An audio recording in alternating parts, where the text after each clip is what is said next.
Et salut et bienvenue dans cette nouvelle Kickstick. Alors je vais vous poser une question aujourd'hui. Avez-vous déjà lu un prix Goncourt? Eh bien moi oui. Oui, prix Goncourt 2020, le livre qui s'appelle L'Anomalie. Ouais, pourquoi il me reste que ça? C'est tout ce qui a survécu en fait. Je l'ai brûlé.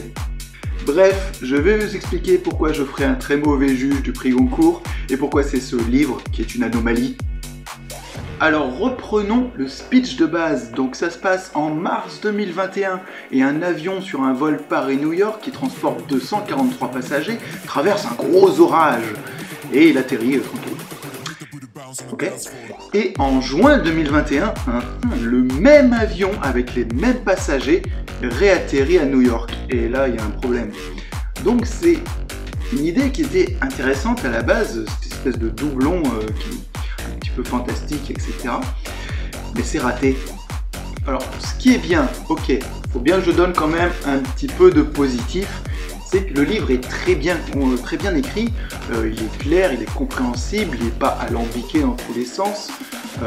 Toutes les trames des personnages, etc. sont extrêmement bien écrites, je veux dire, c'est bien détaillé, on est à fond dans l'histoire du personnage, etc. Mais il y a des gros problèmes derrière quand même. Oui, parce que j'aurais aimé une histoire. Ok, bien. Donc en fait, le livre, il est coupé en 3 parties. D'accord. Première partie. Chapitre 1. Présentation d'un personnage. Chapitre ABG quoi. Background. Ok. Chapitre 2. Présentation d'un autre personnage. Chapitre 3. Présentation d'un autre personnage. Chapitre 4. Présentation d'un autre personnage. Chapitre 8. Putain, encore une présentation d'un autre personnage? Mais tu vas nous faire tous les putains de passagers de cet avion ou quoi? Non mais ça va, au bout d'un moment, il n'y a même pas de principal. Ils ont tous traité de manière égale. Un chapitre, un personnage, chapitre, un personnage. Il y en a 11. Et encore, on peut flirter avec une douzaine si on rajoute quelques secondaires, etc. Mais disons qu'on a 11 trames principales. J'ai même pas envie d'appeler ça des trames en fait. On a 11 petites histoires de personnages qui individuellement sont très bien écrites. Hein, ok. Mais après, en fait, c'est des histoires tellement personnelles.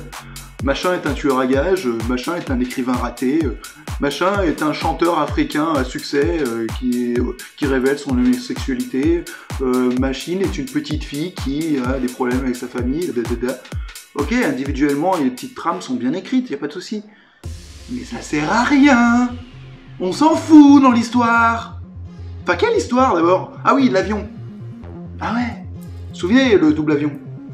Donc partie 2. On en vient à la gestion de crise. Comment gérer ce problème où ce double avion atterrit avec les doubles des passagers qui sont déjà là. Donc en fait, on cloître tous les passagers dans un hangar sur une base militaire secrète, c'est aux États-Unis. Et on essaye d'apprendre ce qui s'est passé. Alors du coup c'est une partie un petit peu pseudo-scientifique, pseudo-physique, il y a des théories, des machins. Mais ça va, ça se lit bien, c'est une partie que j'ai bien aimée parce qu'elle est plutôt intéressante. Il y a les protocoles de gestion de crise qui sont mis en route, comment ils ont été créés, d'ailleurs par 2 nerds qui ont des grosses références de nerds quoi en fait. Ils ont presque fait ce rapport comme une blague et finalement c'est ce rapport de crise qui est utilisé pour gérer cette crise. Et on a Macron qui est mentionné, on a Trump qui est pas nommé expressément mais qui est parodié à souhait, hein. Tu comprends clairement que c'est Trump. Et bien sûr ils vont faire des théories, qu'est-ce qui s'est passé. Et il y en a une, mais genre c'est la première qui te vient par l'esprit. Et si en fait on n'était qu'une immense simulation informatique d'une civilisation supérieure? Mais pourquoi c'est ça qui te vient à l'idée en premier en fait? Il n'y avait pas d'autres trucs physico possibles, je sais pas, un trou noir, n'importe quoi, plutôt que de dire je sais c'est une simulation informatique. Et what the fuck? Le premier truc qui te vient en tête c'est Matrix quoi. Ah là là. Bref, cette deuxième partie, malheureusement la plus courte, est la plus intéressante. Je l'ai lue très rapidement. Et on entame la troisième partie qui est censée conclure un petit peu le bousin. Mais non, mais il recommence. Premier chapitre, retour sur un personnage. Comment il rencontre son double et comment ces deux personnes vont réussir à se réinsérer dans la vie normale. Comment la population les voit aussi, parce que oui, du coup, on informe tout le monde. En fait, il y a un double avion, des gens sont là en double, tout va bien. Deuxième chapitre, un deuxième perso. Troisième chapitre, troisième perso, etc. 11 fois. Donc en gros, tout ce livre, vraiment, hein, c'est 11 chapitres d'introduction, 11 chapitres de conclusion. Un petit trait d'union entre les deux. Et voilà, en tout et pour tous les personnages, tu les vois 2 fois dans le livre. Ou 3, un petit peu mentionnés au milieu, dans le bousin, vite fait quoi. Ok. Ouais. Vous auriez pas une histoire dans votre soi-disant prix Goncourt, hein? Oh. Vraiment. Un instant.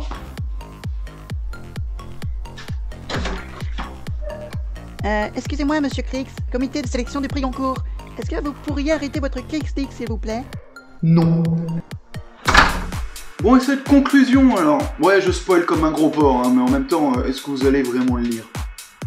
Non, je vous épargne cette peine. Cette conclusion, en fait, je suis pas sûr d'avoir compris. Enfin, si, mais c'est tellement nul.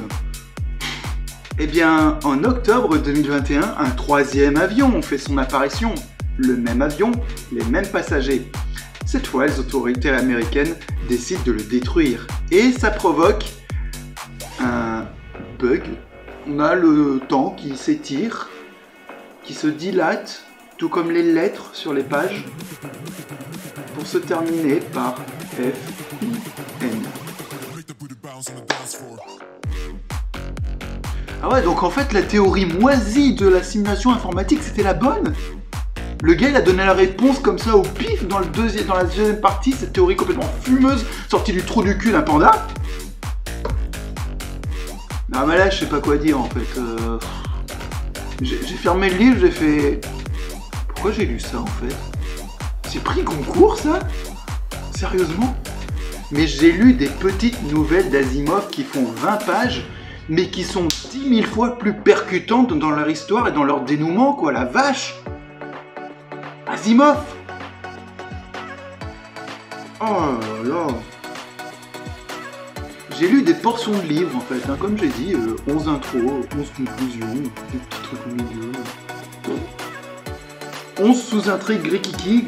En fait, si tu dégommes 8 personnages, parce que ça sert à rien, t'en gardes 4 principaux, allez, tu fais un petit truc autour, tu les développes un petit peu plus.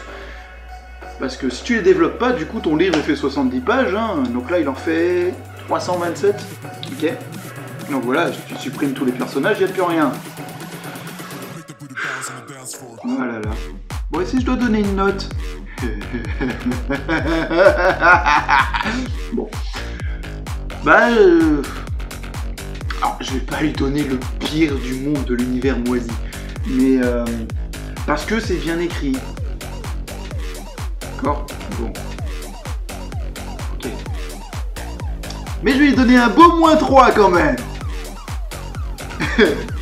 Bien sûr, je m'excuse, c'est mon avis propre à moi et qui n'engage que moi, n'est-ce pas? Allez. À la prochaine.